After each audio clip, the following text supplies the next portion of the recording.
Welcome to another episode of Pilots Say What, where we get to hear what pilots have to say. And today we're talking to Sean.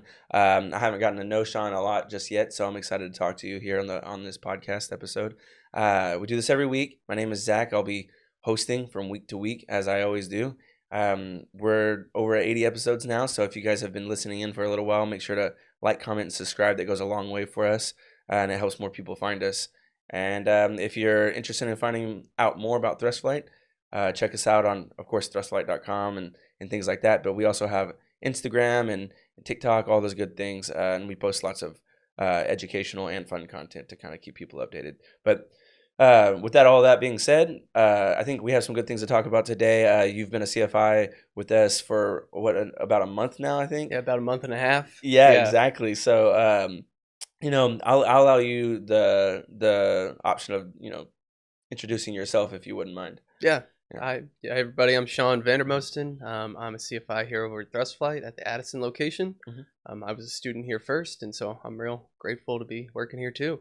Awesome. Yeah. I'm sure being a student here, well, most of our CFIs, it turns out, we're students here first, but we like that because it kind of gives you an insight and on how the program already works when you get the job, right? Absolutely. Yeah. Have you been adjusting to the role? Yeah, so far so good. Yeah. Definitely there's a learning curve in terms of, you talk about being the CFI a lot, and then you actually start being the CFI. Yeah. So it's been, there's definitely a learning curve, but it's a good one. Well, when you started flight training, did you know that was something that was kind of part of the journey to become a CFI? I guess I could have assumed that a little bit. Yeah. I was a teacher before this, and so I remember when I was going through school and we did student teaching versus, all right, now I'm actually having my own classroom. Right. It's a whole different experience and a different ball game when, you stand up there and it's you in front of 30 kids rather than the real guys standing there and you're kind of helping out. So right.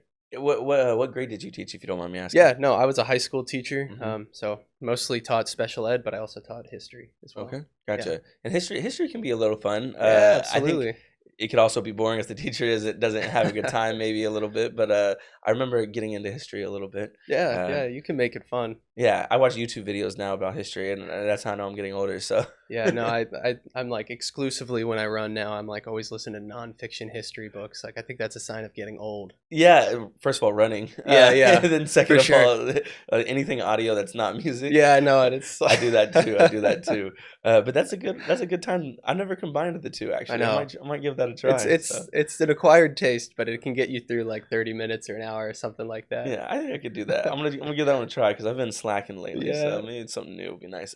So you've been a CFI with us for about a month, and you used to teach. Have you seen some of that, transfer over, like what you're saying? What has transferred over? Like, what do you think is going to give you that leg up from your past of teaching in high school? Yeah, so one of the big roles that I kind of took on, and when I got hired was they wanted me to start teaching ground schools as well, right? So I've taught a little bit of the CFI Academy, the Double I Academy, and then I'll start to teach the next CFI Academy that's coming up here. And it's definitely one of those things where the CFI Academy has a lot of in-depth content, so I gotta do my homework beforehand and make sure I actually know what I'm talking about. Right. But it doesn't feel weird for me to stand up in front of 10 people and talk all day. That's kind of what I did for a very long time, and so I think that's sort of the advantage that I've had is that the ground school thing and just kind of presenting in front of people.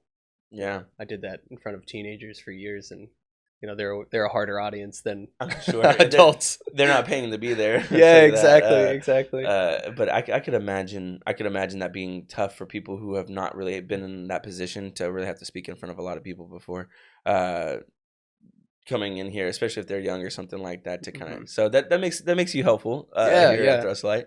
Okay, so I want to zoom out a little bit and give the audience an opportunity to kind of get to know you a little bit more, like on maybe more of a personal level if possible.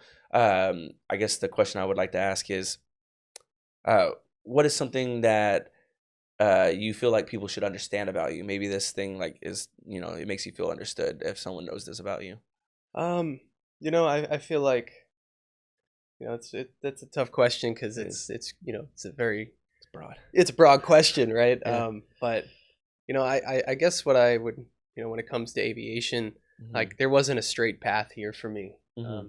You know, if you would have told me 5 years ago that I'd be, you know, one, living in Dallas, being a pilot, Mm-hmm. I wouldn't have laughed at you, but I would have been like, all right, you got to tell me, you got to show me how I'm going to get from here to there, because Yeah. I'm not even close to that right now. And so, um, yeah, it just makes me feel like kind of grateful for the opportunity and the Mm. experience that I've had in the last, you know, 5-10 years to get where I thought I was going to go to where I am right now. Right, and it's interesting to be able to look back and realize that there is a difference. I almost thought that when I was younger, if I didn't end up where I really wanted to go, Yeah. that's like a sense of failure. But I mean, things change and you can pivot. And if you're moving forward, I really don't think there's much failure to be harped on there. Yeah, well, and it's like, you know, if you would have gone back to when I was 8, like I wanted to play shortstop for the New York Yankees, and I'm 33, so the clock's ticking a little bit, but we're still, you know, there's a Yeah. chance, right? Right. If you really, hey, you can pivot, you know. We can pivot. But yeah, exactly. It's interesting to see the difference. There's two things I hear there, though. You know, recognizing that it necessarily wasn't a straight path. That kind of can speak to, you know, I'm not sure, certain traits about you. What do you think helps someone navigate something that wasn't a straight path like that? Is there something that do you think there's a characteristic that kind of helped you move along? Sure. I mean, Yeah. you know, I feel like part of it is just kind of, you know, hard-earned faith Hmm. that, you know, over my life that I've had to kind of wrestle with and, you know, kind of come to terms with, and Yeah. just, you know, figure out what that means to me, and how I'll live my life based off that. And Yeah. the other thing is, you know, my wife. You know, I wouldn't be here doing any of this stuff without that wonderful support system that she is. Hmm. She's fantastic. Yeah, I think that goes a long way. I have talked to a few CFIs here now that have made the transition from one career to another. Hmm. You know, not 18, with a wife and a kid or two, and I always think like, man, that's a different level of what's the word, courage, I guess, in my opinion. Hmm. I mean, I find I don't have a kid, you know, or anything, Yeah, and I think to myself sometimes it would be difficult to make certain changes. So I always say kudos to you for that. I appreciate it. You said you moved from somewhere else to Dallas. Yeah, yeah. So I'm from Kentucky originally, and so I Hmm. went to school in Kentucky and graduated college there, and then taught there for a year, and um, just was looking to kind of change things up. And Hmm. I actually wound up moving to Boulder, Colorado, and so I Okay. taught out there for about 7 years. Okay. Yeah. Gotcha. Is there a reason you moved to Boulder, if you don't mind me asking? No, no. Yeah. I ran cross country Okay. and track in college, and so Boulder's, you know, if like I could just get to, if I could just get to Boulder, man, I would Yeah. be the pro. I would be the runner, you know. Yeah. And there's probably a little bit of truth to that. Yeah. But uh, you know, I was a decent runner, but I was kind of shooting too high. You know, I was going to Yeah. be a pro runner at any Nah, point. And it got you to Boulder, yeah, it you got me know. to Boulder, and it Yeah. was a great experience. I taught out there for, Hmm. like I said, 6-7 years at this wonderful school, and had some really good experiences. And I was able to, you know, I was a cross country and track coach there, and Right. um, you know, if it wasn't for that, I wouldn't have met my wife. Yeah. Um, you Right. know, we were at a friend's wedding, and she was one of the bridesmaids in the wedding, That's and pretty so cool. yeah, we met at like a meet and greet thing the night before. Oh wow. Yeah, yeah. Yeah. And so, you know, I asked, "Hey, you guys doing anything? Like, what are you doing tomorrow before the wedding?" And Right. her and a friend were going up to Longmont and skydiving that Yeah. morning. And I was like, "Great, can I Yeah. come? Yeah. Can I go? That Can I sounds come? I'll really do cool. whatever you guys want, you know." Yeah. Please. And so, That's pretty yeah, cool. yeah, yeah. All right. Okay. So you find yourself ready to kind of move on, I guess. Maybe, I'm not sure. I'm wondering what it took for you to say, you know what, maybe I won't continue teaching, maybe I'll start something new, and maybe that'll be flying. Like, how does that unfold? Sure. You know, it's kind of all wrapped in what I was just saying. Like, Hmm. you know, at the school that I was teaching at in Colorado, it had this model where when you were, like, I was a manager for about 25 kids with, like, some sort of learning disability, and your job was to take them from their freshman year to their senior year and like get them Wow. through high school. You Okay. know, and super rewarding, good times, and so it was that fourth year, their senior year, is when I went and met my wife. Okay. And so it all started feeling like it was like wrapping up. you know, Mm-hmm. something about that 4-year thing started. You saw people go. Yeah, and Yeah. it was like they developed and I developed. You know, it was like we were growing right alongside each other, Right. and you know, my wife and I, she was living here in Dallas, and so we were dating long distance and flying back and forth, and you Mm-hmm. know, we decided like, yeah, you know, maybe we should think about getting married, and Yeah. so here I was in this role in Colorado, which Right. was honestly, when it comes to like teaching and coaching, pretty much the best job I could think of. Yeah. Right? Like, Wow. there's not really a better version of that job that exists. I'm sure Yeah. there is, but maybe in the whole country, maybe there's like 10 other versions of it. And so, you know, here I am. I'm like very willing to give up this very good situation for an even better situation. And so, you know, kind of to speed up the story, we get married that summer. I move Yeah. here to Dallas, and I start working at a school here in Dallas. Yeah. Great school. Okay. And but I wasn't coaching anymore because Yeah. shortly after we got married, we found out we were going to expect our daughter, Okay. and so, you know, here I was newly married, about to have my first kid, and you know, I wasn't coaching anymore. It Mm-hmm. just was, you know, you're already at school from 8 to 5. You know, Yeah. I can't add another 2 hours onto that, and then you Mm-hmm. know, And and then, I'm sure you enjoyed the coaching. oh man, that's And so one without of the it, best parts. yeah, I mean, changing jobs and then not also having the coaching is probably kind of I mean, it sounds like you tend to not complain, or you tend Yeah, to be pretty grateful, but at the same time, I could imagine that you may not be finding the same fulfillment or yeah. enjoyment without some of that. Yeah, no, I So, mean, I love coaching distance runners. yeah, You know, it's like the yeah. thing I spent so much of my life like learning that, and Mhm. um and so, you know, at this other school, like I said, great school, but you know, I was teaching geography. It's like, you know, it's like I like geography's cool and stuff, but Yeah, it's not. I'm exactly. not. I don't wake up every morning thinking like geography. Yeah. Today I'm doing geography, Yeah. and so yeah, just you know, I just felt like with the things that I needed to learn teaching had sort of been completed, and Right. you know, I was just doing it, and I wasn't doing the coaching version of it that I really liked, Mhm. and so I just started talking to my wife like, I just, you know, it just feels like, What you know, else? like what am I gonna do this for the next 20 years, you know, Yeah. like I'm already not coaching, and then we want to have a few more kids, and it's like I can't be coaching then. I want to coach their teams rather Yeah. than like, you know. And so um luckily, her father is actually a pilot for Southwest. You Mm. know, he was an A-10 guy back in the day, and Mhm. so kind of throughout this whole conversation of like, oh, what should I do? He's like, you ever considered being a pilot? I'm like, I've never considered being a pilot. You know, like Yeah.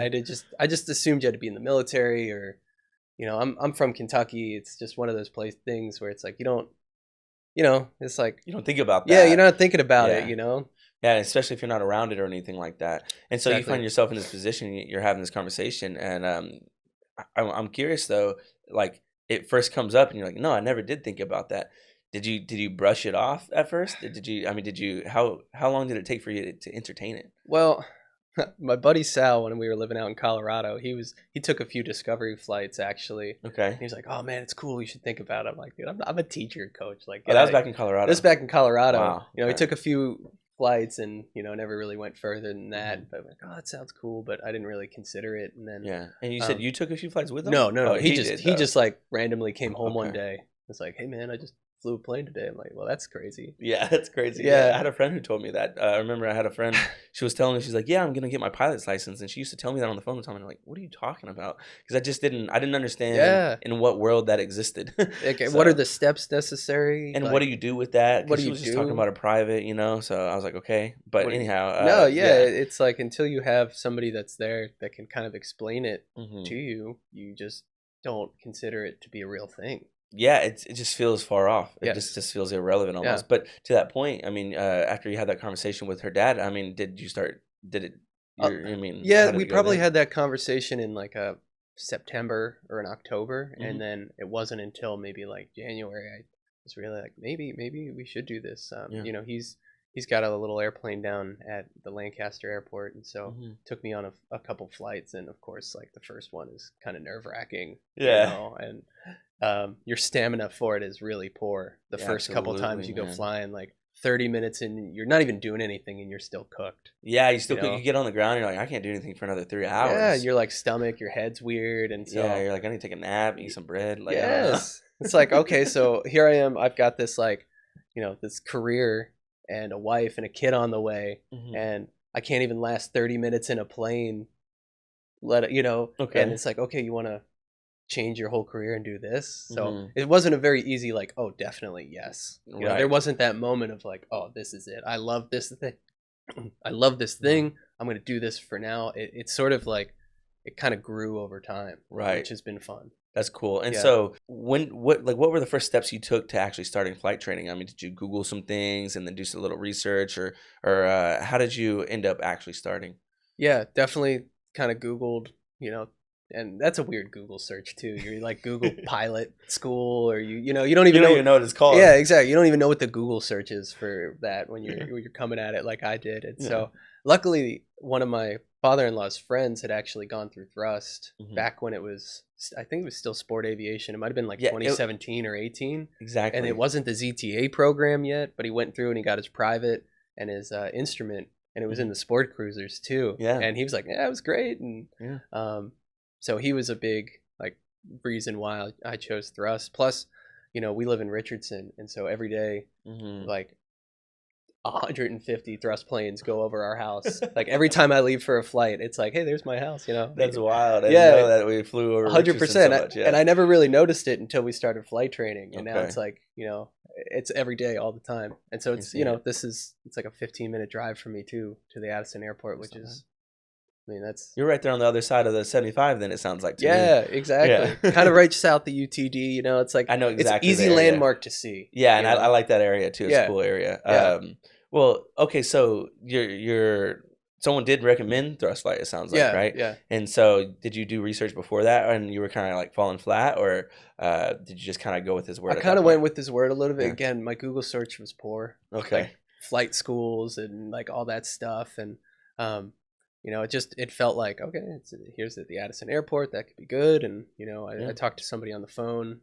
I called thrust. You take What, that Nathan little, at the time? yeah, I think it was Yeah. Nathan, and then you Yeah. take that little entrance exam that you get really nervous for. You're like, am I gonna fail this thing? It's Right. like, 'cause I don't know what's on it, and I was a history guy. Like I'm always worried about those math questions. Same. Yeah. Oh And it man, was like an aptitude test, I right? think so. Yeah. But how did that go? Was that I Norton? guess Like, it was fine. okay. Yeah. I mean, you're here, I, but I never saw the score, but right. apparently it was well enough to.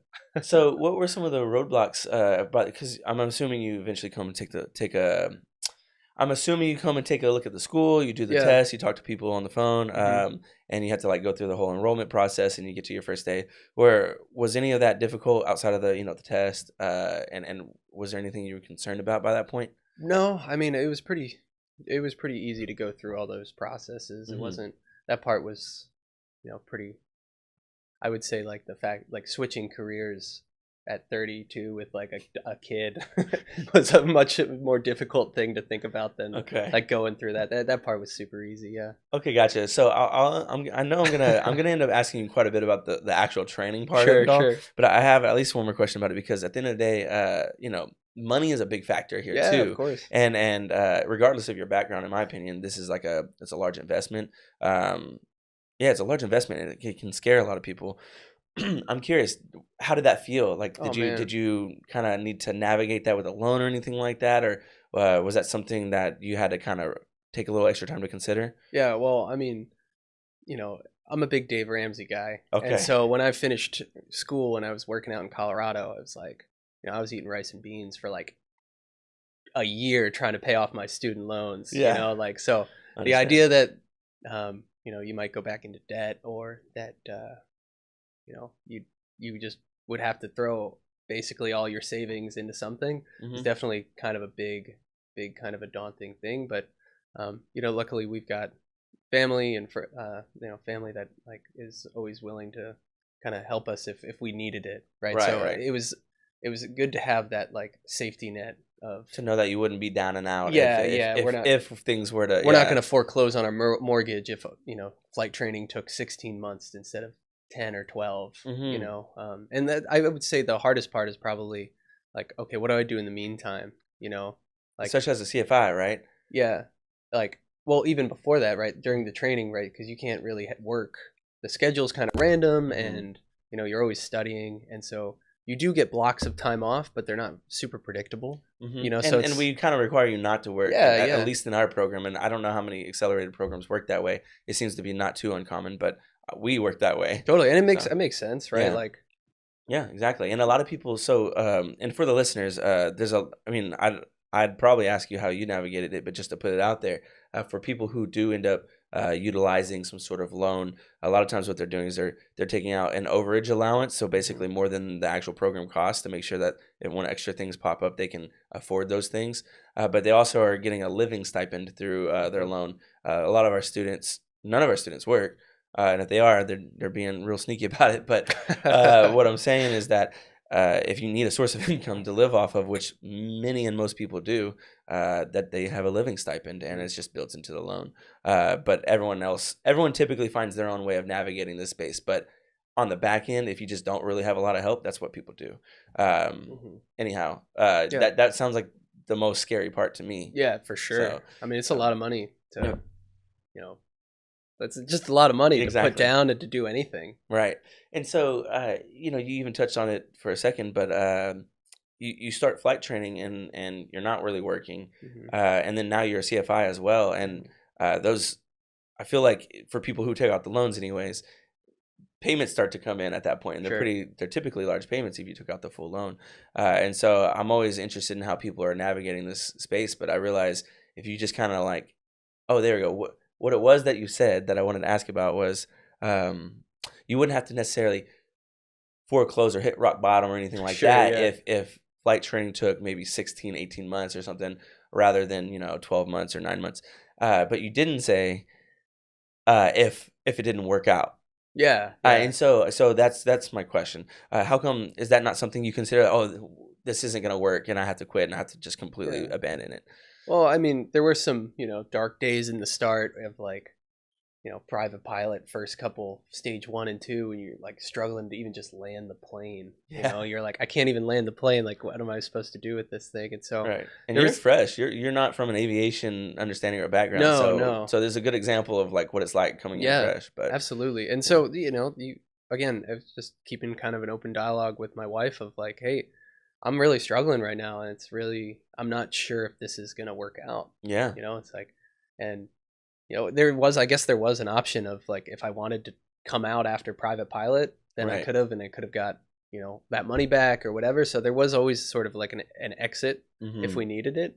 But kind of once I got through private pilot and got over that initial hurdle of like, what is an airplane? How do you because I like, there's literally so much to know. Yeah, and I liked science back in like middle school, but then you get to high school and they started adding math to science, and I was like, I'm done. I don't want to do any of this. Right. And so like I had to relearn, kind of get you haven't studied in a long time, and it just feels like pretty overwhelming maybe at the beginning, and right. But yeah, once I got through that initial private pilot, all of a sudden instrument was like blast. I mean, you've done what I believe like is probably some of the hardest stuff, which is get a plane in there and get it back on the ground, and understand some of the rules in doing so and how to do it safely, and probably more safely as you move along. So since we've gotten to this point though, you go into private and you work your way through it. Can you just tell me a little bit about can you get into some of the specifics about what it was that maybe was a little hard for you, and maybe what you learned about those things that were hard for you in your private rating? Yeah, I mean, kind of like I was hitting on, I'm not a big science person. So there's obviously like the content, like how to lift and Bernoulli's, it's like all these things. You're like, oh man, I gotta re-get my brain going. And then I also was, I pretty much every job I ever had was, I was a camp counselor, and then I was a teacher, and then I was and so like I don't have a mechanical background either.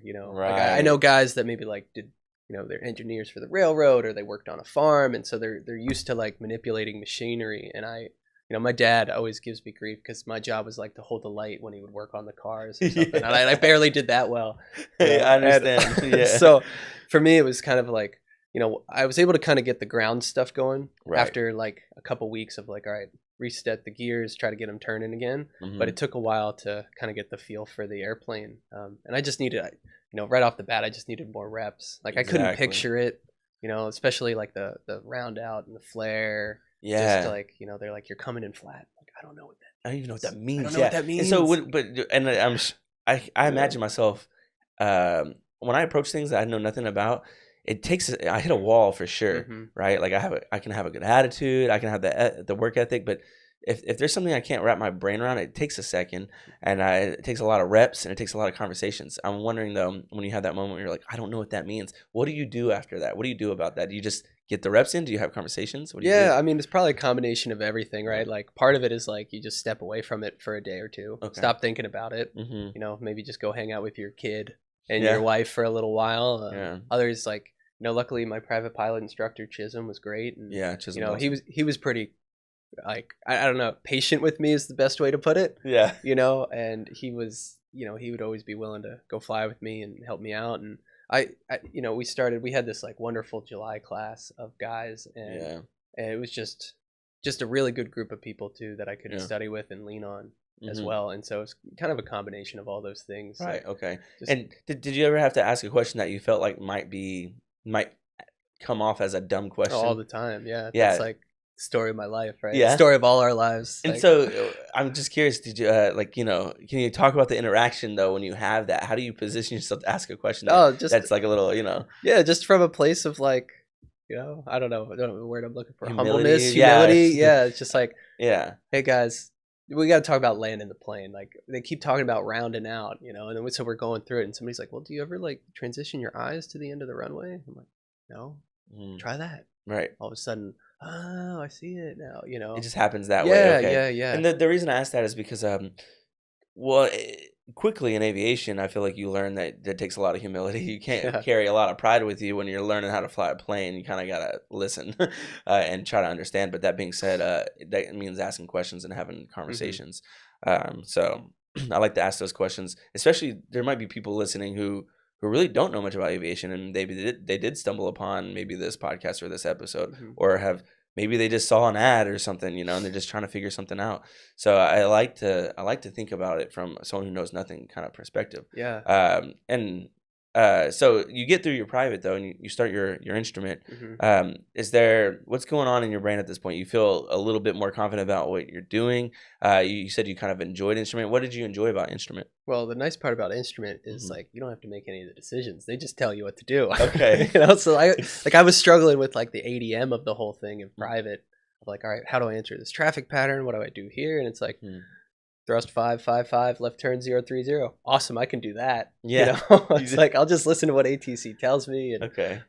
And the instrument, there's a whole lot of ground stuff. I feel like I've always been a little stronger on the ground knowledge than I had been in the plane. Okay. And so it was finally like I was able to kind of take advantage of that part. That's awesome. And again, another great instructor, Hayden, just fantastic. Cool. I was his first student, which was a lot of fun. Yeah. And so we just spent a lot of he was in the night shift, and so I feel like we were just there at night all the time together and kind of just grinding it out. And right. Yeah. So can you describe to me what your days are sort of looking like? Maybe maybe your days vary throughout the week, but I think throughout the week you kind of get a certain cadence going, I would imagine.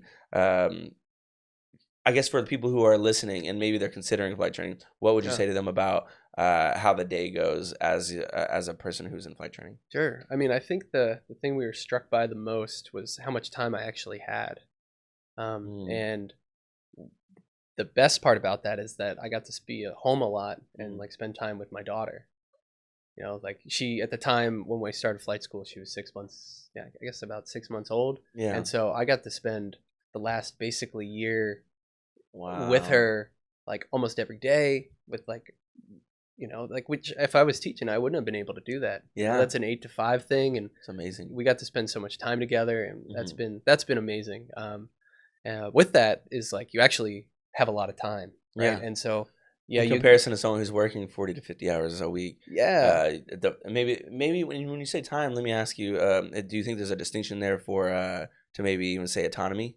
Yes. Because that's probably exactly what I mean. Because you have a lot of time, and I could just, go play all day with my daughter and then not study at all. So it was that part was the hardest, like right off, and probably in private pilot too. Was like, all right, how do we like? I don't actually have to be anywhere right now, Yeah. right? The only So things you really have to show up for are ground classes and flights, right? yeah, And exactly. those are like, an hour or two at a time. Yeah. So So, any given day, you got maybe 4 or 5 hours of things to do, hmm and it's like, okay, so how do I still study but make family time? And so definitely trying to figure out what that balance looks like hmm was a process at the beginning, but it hmm was again like something we figured out it, after a few weeks, and right.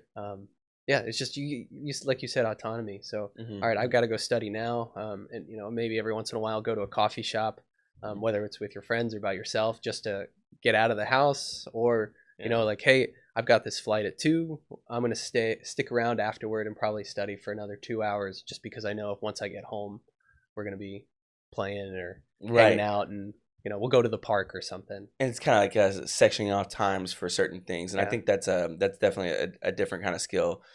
At least it was for me. I had to learn how to do that myself. So today, though, I mean, we're here. Thrust Flight, the campus, anyways, is right up the street. We're Yeah. we're right down the street for the podcast. But uh, what does your day look like today? Yeah, it's a pretty light day for me. I got this podcast, and then I'm doing 2 ground sessions. Well, I guess I've got a ground session, a sim, and then a ground session today. Can you describe to people a little bit about how we use the simulator here? I say that because we haven't talked about it much, and Okay. and I don't think people are like, so you just only can learn while you're flying, and I think Yeah. there's something to be said about that. Yeah, I mean the simulator, it's not like we have a Southwest simulator where it's like amazing and this perfect thing, but it gets the job done. hmm We use it for a lot of times we'll use it to just like introduction of things, right? So like Yeah, today we've been doing stage 1 instrument, and hmm basically that's totally in the sim. yeah, And it's like, all right, how do we um, how do you fly on reference to instruments? What happens if your instruments fail? hmm Um, and it simulates all that, right? yeah, I mean, it absolutely. moves and everything, Yeah, and it moves, and yeah. I sit there with the iPad, and I can fail whatever I want, and change the weather, and teleport us to Oh wow, wherever. that's pretty cool. Yeah, yeah, and so it's good practice, and we all right here. How do you navigate the G1000, right? Because Right. um, it's not a good time to learn in the plane how to use the Yeah, they G1000. say they say what the cockpit is a terrible classroom, right? Terrible classroom. Yeah. Yes. Yeah. And so that helps you kind of understand those things. That makes sense because to Hmm. me, I feel like the pressure of like being in the air and then trying to learn it there. It's like Yeah. what a crazy time to use my flight time. I would like to be really more hands on, but I know how I am. I'm gonna need the Oh demonstration. I'm yeah. gonna have to ask a lot of questions. I have to grasp it and then go for it, or just go for it. But Yeah. the sim sounds useful in that way. Yeah, and But you can pause it yeah. too. So it's like, all right, pause. All right, hey Zach, this is what we're gonna do next. Let me show you like how to do this hold, whatever. Yeah, so That's pretty it's cool. kind of nice. Okay, and so you have the podcast today, Yeah, the podcast. the ground, the sim, and another ground, Yeah. right? And for a student, that looks kind of like they'll show up for a ground course and a flight and a study session or something like that, Hmm. right? Maybe a study hall. We have study halls now too, right? Yeah, yeah. So that's kind of what it's looking like here. The other thing you said was you may have planned to just stay after for a few hours Hmm. after a flight, or maybe come before a flight for a few hours. Uh, that's interesting to me personally. I think that a lot of people would imagine this is like a really solo endeavor. Hmm. It's because it is kind of all in you, and you're not guaranteed to graduate at the same time as the people you started with. Yeah. It's kind of like a pacing thing. I guess my question would be to you, is did you have any expectation about what it was going to look like to be a student here? And can you kind of like tell me what it was like to be a student Sure. here, especially when it comes to studying with other people and stuff? Yeah. No, I actually didn't really have any expectations. I hmm know a lot of people love the fact that they did their tour and there's a bunch of students here, but I think I came on a pretty cold day, and it was Okay. like 30 degrees, so nobody was really outside doing much, and I might have been in the morning, so it was really kind of a sleepy morning at Thrust when I came and did my tour. Okay. And so I didn't come in with any expectations. And when we started in our July class, there was probably maybe 15 or so guys that were starting the private pilot license. hmm And everyone seemed pretty nice. And hmm I one of the things, I have to back up just a little bit. You're fine. Before I got married, and I was, we were deciding, are we going to live in Colorado or here in Dallas? My Right. wife was here. I was like, I can move to Dallas. That's totally fine, but you have to let me start a softball team. Yeah. Like that's just a rule, you know. And Yeah. so basically, since the time I've moved here, I've been like trying to recruit people to play on this softball team, you Oh know. And yeah. so here we are, and we're a couple seasons into the softball team, and we're gonna need like 4 or 5 guys this season, Yeah. and it starts in August. And I'm like, hey, any of you guys want to play softball? You know, and all of a Yeah. sudden, like 3, 4 guys get up, like, yeah, I want to play softball, you know. And so, That's pretty cool. like right off the bat, there was like this group of like 4 or 5 guys that were, you know, playing softball with Wow. me every Thursday night, and if you weren't playing softball, you were still meeting up, and we're still, you know, going over to a coffee shop or trying to find time together to study.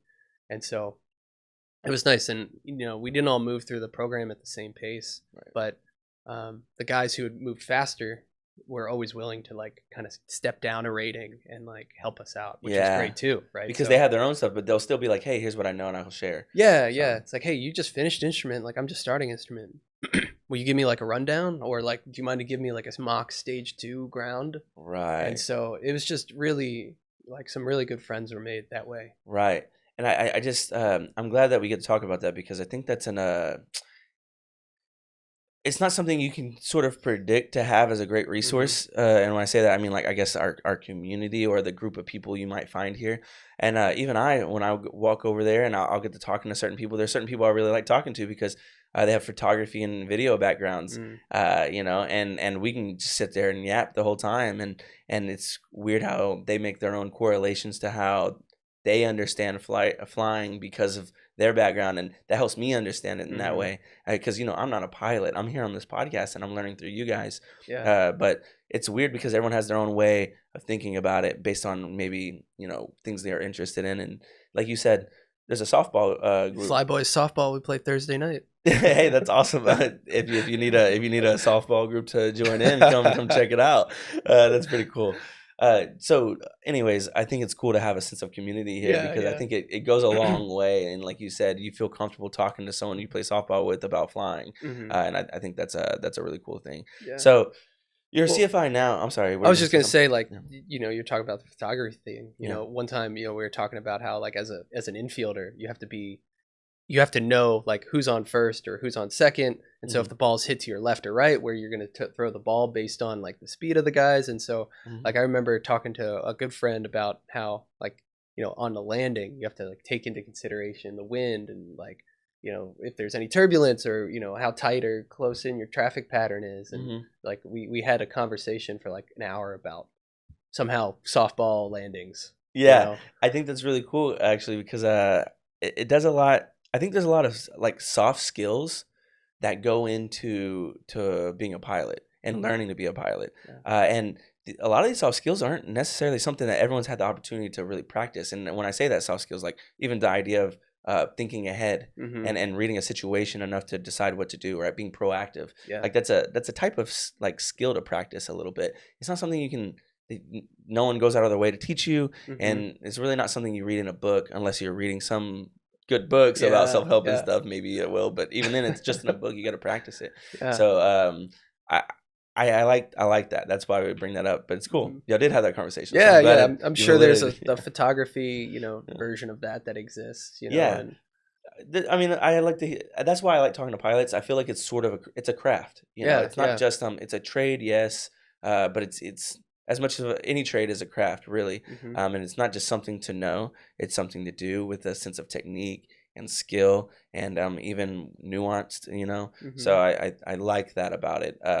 You know, I don't do it still at this point, and Did you so ever we'll see. consider it? Have you? Well, I have over the past, 85 episodes of this podcast Okay. and, almost 2 years at If this. you do, I'll let me interview you once you've gotten your Okay, cool. license. We'll All do right. that then. Okay. Okay. I can see it, but it seems like a lot of work, and I tend to take on a lot of different things. So, Sure. but who knows? Maybe I'll find myself in a position where I'm having a kid, and I'll be like, I want to be at home with the Yeah, kids it's time. Yeah, sometimes. exactly. But okay, so if we fast forward a little bit, you're a CFI now, Yeah. and you've made it through commercial, your CFI ratings, and did you do your multi already? Yeah. Yeah. I did Yeah. that as well. So I guess my question would be to you: if you look back, you're that guy that's starting. You could barely Google it, Yeah. right? Um, Exactly. and you look back a little bit, and you can kind of see a lot of the things that you've picked up over the time. Uh, I guess could you kind of what is my question?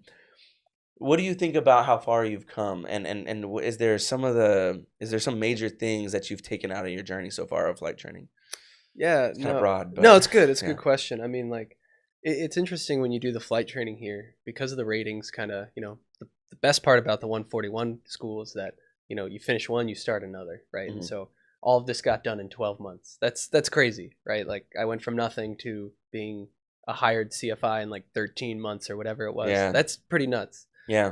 And so you don't as it moves progressively like that, because you're studying for this next thing, you pass a check and then you have to study for this next thing. You Hmm. don't always notice the progress that you're making, Right. because you get higher and you have to, you fail a stage check and you're like, oh man, it's like, but then every once in a while you go fly and Yeah. you're not flying with thrust, or you get a Hmm. chance to fly your parents or your wife or something around, and you're like, this is cool. Like, I'm actually, like, I've learned a lot about Yeah.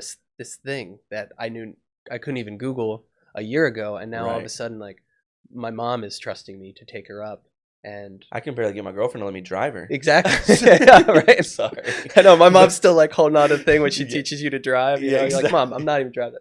Exactly. I'm Yeah, sorry, but to your point though, you've yeah, come long enough to take your parents up or something like that. So yeah. And so it's just, there's that, that coolness of just being like, wow, like, I can fly a plane. mhm. That's pretty crazy. Right.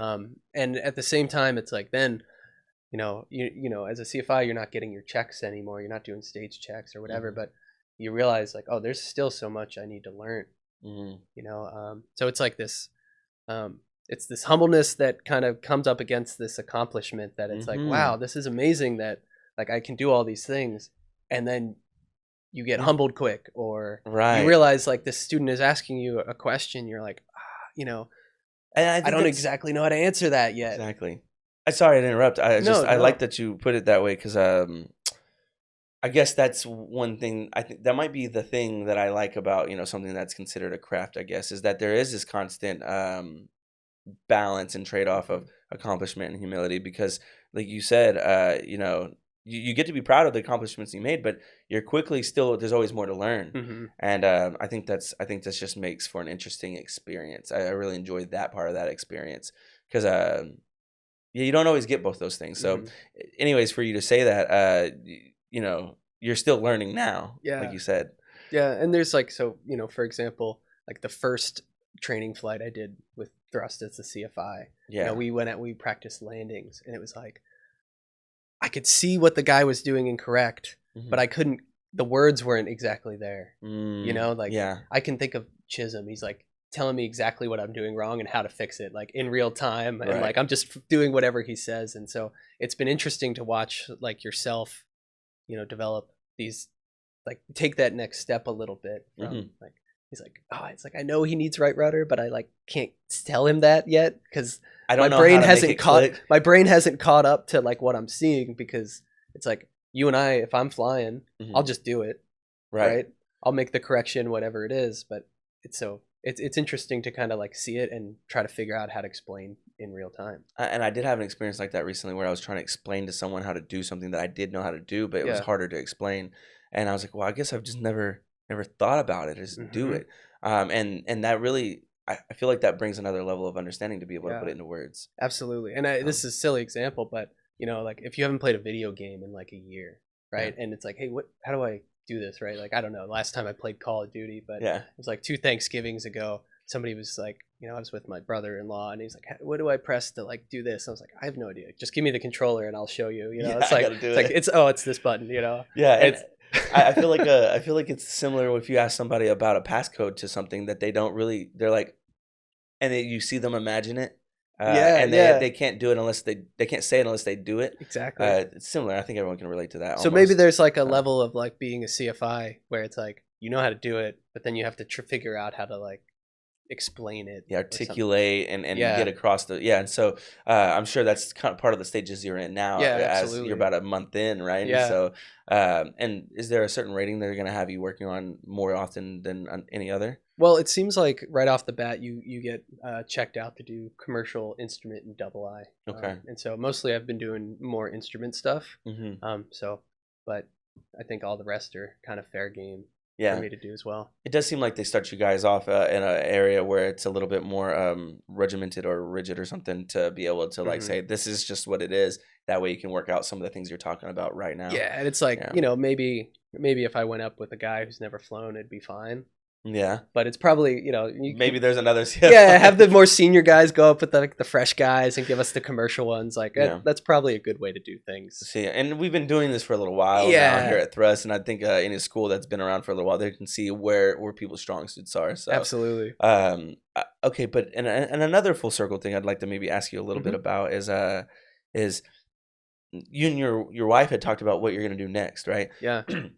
And I'm sure there's a like an image of what you have for the future, or maybe a sort of vision, I guess, that like I'm sure that comes into play when talking to your wife about it. I Yeah. mean, you're going to be gone for periods of time and back for Hmm. periods of time. How do you imagine your lifestyle to be once you kind of move on from maybe thrust flight or from being a CFI? Yeah. I mean, gosh, again, it feels like if I were to say something like, "Oh man, I want to be a captain for this airlines," it feels a little bit like me being like, "Oh, I want to play shortstop for the Yankees." Yeah, it It's still like feels that way. it Yeah. feels a little bit like that, and of course, you want to envision yourself kind of doing the the top version of your job, Hmm. and so obviously we got dreams like that. That would be amazing. Hmm. But again, if you would ask me 5 years ago that I'd be married with 2 kids in Dallas as a CFI, I wouldn't have laughed at you, but I'd be like, you gotta show me how that's gonna even happen. Right. And so it's like, In the yeah, same way. yeah, it's like, I'm just trying to enter the whole thing hands open, like see where it takes me, you know? Yeah, I like Um, that. And in the same way that you're not, someone would have had to show you how that was going to happen for you to get where you're at.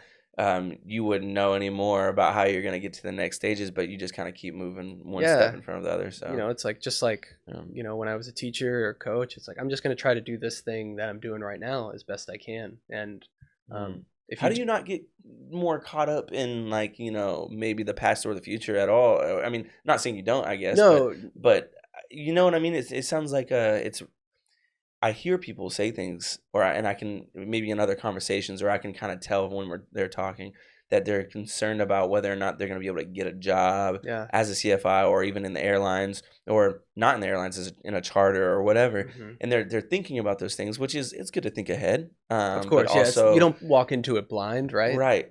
But even to your point, I mean, you so far, I mean, it just sounds like you have just put one foot in front of the other, which is great. Yeah. I think I can see the benefit that it's had for you, in my opinion. Hmm. And so I guess I wonder, like, you know, have you struggled with not getting too caught up in the future or the past about things?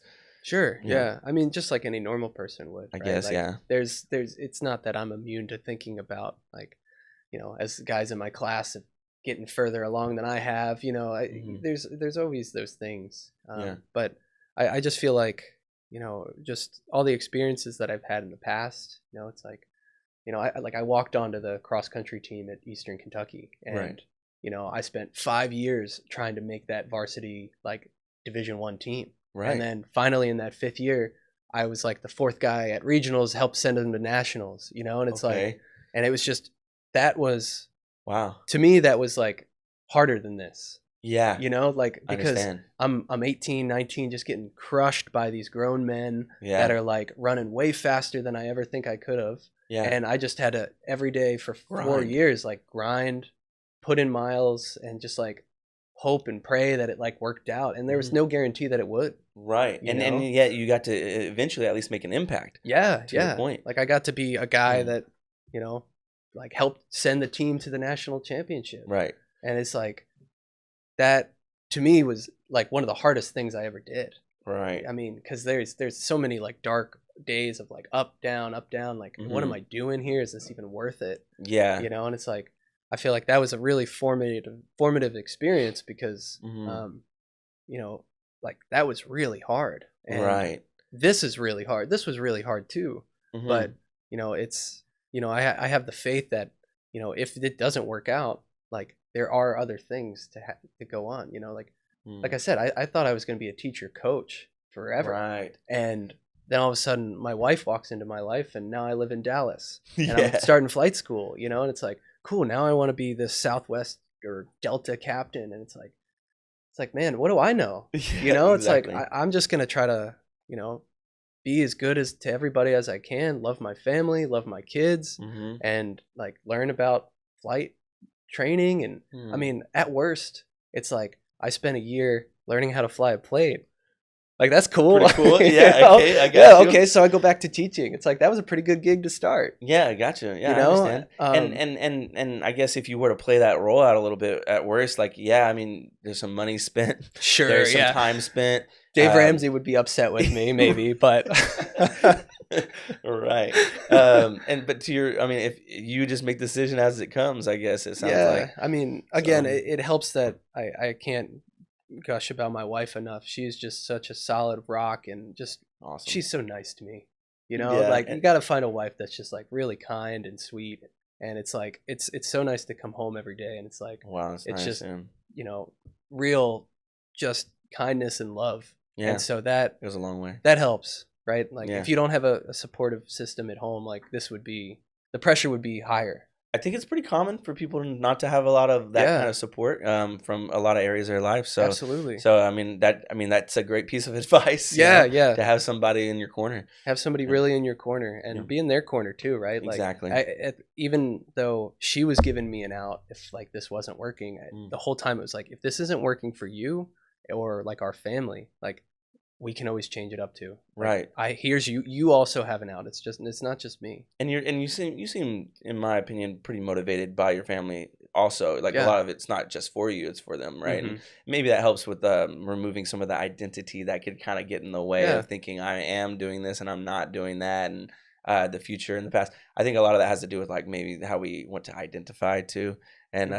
And it sounds like you're saying, hey, look, I'm doing this for a purpose, and that's good for you. So, Yeah.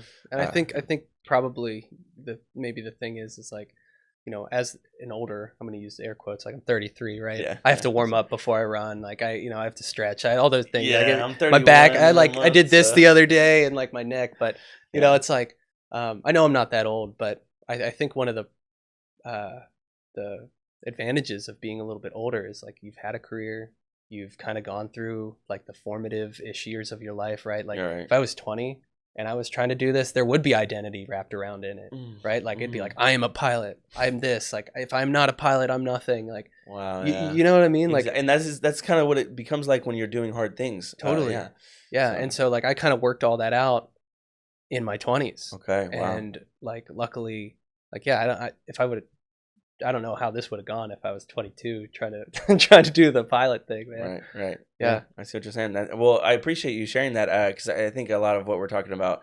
Um, well, first of all, we got to go a lot of different places because we've talked to a lot of people who don't like to necessarily do the ground course side, right? Oh The yeah. the studying and the desk and the paperwork and the the books or whatever they're learning. A lot of times they want to be in the plane. They're hands Hmm. on. They're very physical. I talked to a lot of people that's a lot of what brought them to this career path and this training. And so it's cool to hear from your perspective for people who may relate to you in the sense that hey, I'm good on the ground. I mean, I can get in the books. I can figure some of this Hmm. stuff out. I mean, even if it is brand new, it's like you talked about with instrument. But even then, you can wrap your head around flying a plane. Hmm. From either perspective, there is two sides to this. There's a skill and there's a technique and there's a lot of knowledge. And so I guess having you wrap it all up and be able to say that this is something that you've been motivated to do and you're not really questioning it too much and you're kind of taking it step by step. I think that can go a long way for a lot of our listeners. Yeah. So again, thank you for helping us out here. Is there anything that you would say that has helped you along the way the most? Like maybe one thing you could try to point to that you would want other people to know. Oh yeah.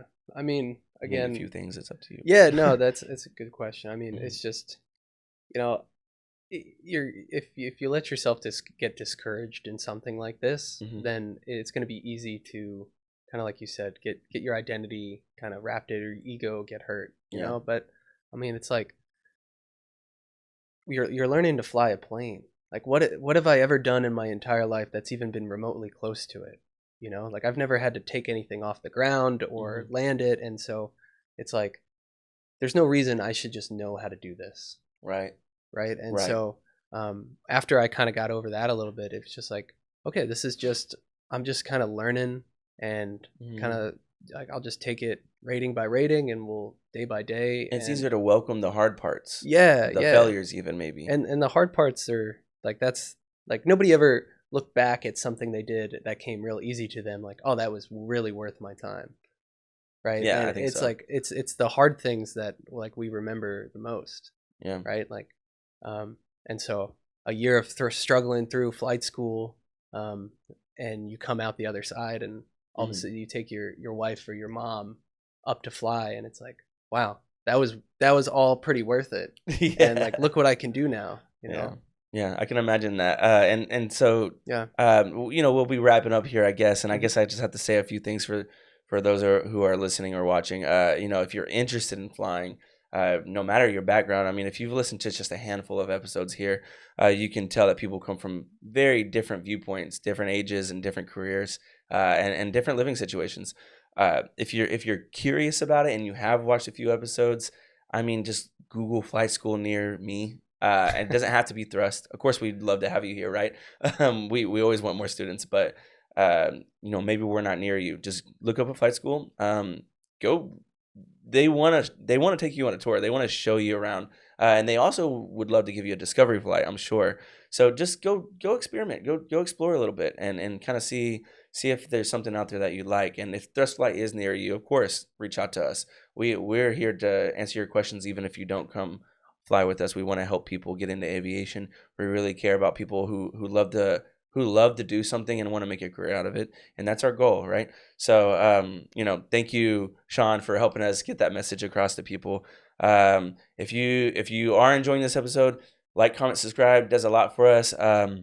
We just got our Spotify creators wrap yesterday, and it seems like we've been growing over the past year and a half since we started this.